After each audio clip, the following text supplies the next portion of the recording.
کہ وجہ کیا ہے کہ عمران خان کو یہ بیماری ہوئی، اس کے پیچھے کون سے عوامل کار فرما تھے جو عمران خان آج اس حالت میں ہیں، اور یہی وجہ ہے کہ عمران خان کی ملاقات اپنی بہنوں سے نہیں کروائی جا رہی۔ یہ صرف سیاست کا معاملہ نہیں ہے، دیکھیں سیاست تو اس سے پہلے بھی عمران خان کی ملاقاتوں کے اوپر پابندی لگائی گئی، لیکن ملاقاتیں ہوتی رہی ہیں، لیکن کچھ ایسا ضرور ہوا ہے جسے پاکستان کی حکومت اسٹیبلشمنٹ چھپا رہی ہے، اور یہ پچھلے 3-4 ماہ کے اندر یہ سارا ایپیسوڈ ہوا جس میں عمران خان کی ایک آنکھ ضائع ہو گئی ہے۔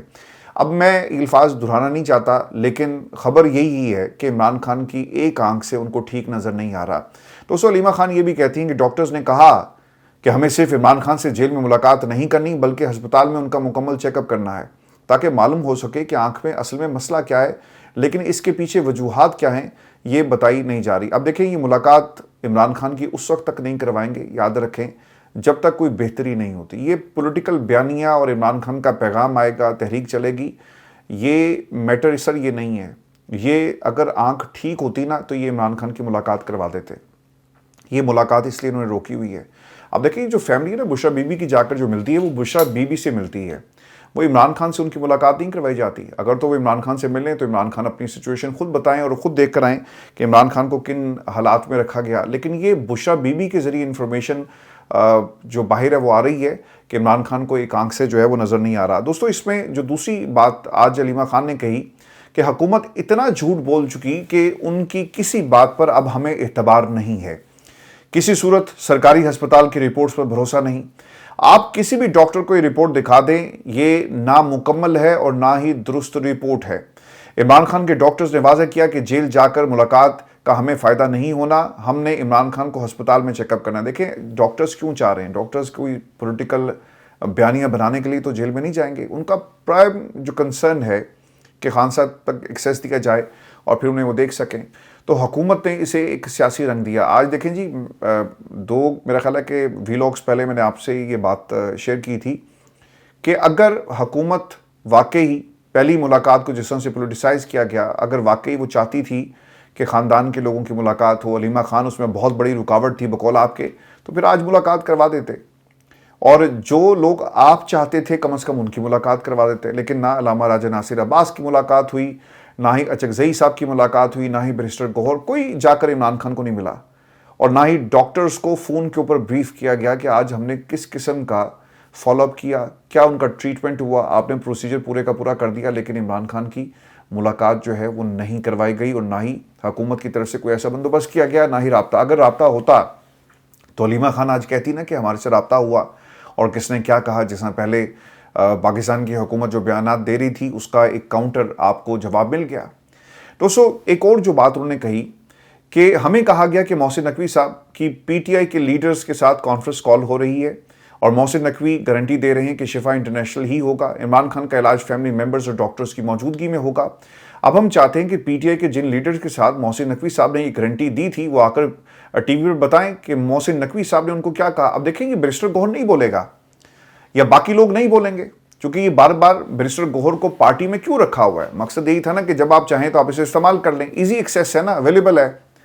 اور یہ عمران خان کی پارٹی کے خلاف بیانیہ بنانے کے لیے بیرسٹر گوہر صاحب جو ہیں وہ ہمیشہ اپنی سروسز دینے کے لیے آپ کو ہر وقت دستیاب نظر آتے ہیں۔ تو اس لیے جو بات ماضی میں کی گئی کہ ہم نے پی ٹی آئی کے لوگوں سے بات کی، بیرسٹر گوہر سے بات کی، لیکن جو سب سے بڑی رکاوٹ تھے وہ علیمہ خان تھی، تو آج کیا ہوا دیکھیں، وہی آج بات علیمہ خان بھی کر رہی ہیں نا جو میں نے آپ کو 3-4 پہلے ویلاگز پہلے میں نے آپ کے ساتھ شیئر کی تھی کہ اب تو کم از کم ملاقات کروا دو۔ پہلے تو علیمہ خان رکاوٹ تھی، لیکن وہ لوگ جو رابطے میں تھے کم از کم ان کی ملاقات اور ڈاکٹرز کا ٹیلی فون پر ان کو بریف کیا جاتا۔ اس کے بعد آپ کو یاد ہوگا کہ جو عمران خان کے پرسنل معالجین ہیں ان کی ایک ویڈیو اسٹیٹمنٹ بھی آئی جس میں انہوں نے کہا کہ مجھے بریف کیا گیا لیکن میں چاہتا ہوں کہ سب کچھ سچا ہو، اور میں جاننا چاہتا ہوں کہ کیا کچھ ہوا، میرے پاس انفارمیشن ہے لیکن میں اگر چاہوں بھی تو میں اس کے اوپر یقین نہیں کر سکتا، کیونکہ یہ صرف نوٹس تھے، بریفنگ تھی۔ عمران خان کس کنڈیشن میں ہے جب تک ہم خود چیک نہیں کریں گے ہم آپ کو کچھ بتا نہیں سکتے۔ دوستو پاکستان تحریک انصاف کی جو رہنما حکومت کے ساتھ محسن نقوی صاحب کے ساتھ رابطے میں تھے، اب وہ آ کر کیوں بات نہیں کر رہے اور کیا گارنٹیز دی گئی، وہ یقیناً خان صاحب کو آئسولیشن میں انہوں نے رکھنا تھا، اور ان کی وجہ سے یعنی تحریک انصاف کا سر زیادہ قصور ہے، جو بیرسٹر گوہر ہے، ناٹ پی ٹی آئی لیکن بیرسٹر گوہر، باقی لوگوں کا زیادہ قصور ہے جنہوں نے اس حوالے سے کچھ نہیں کیا۔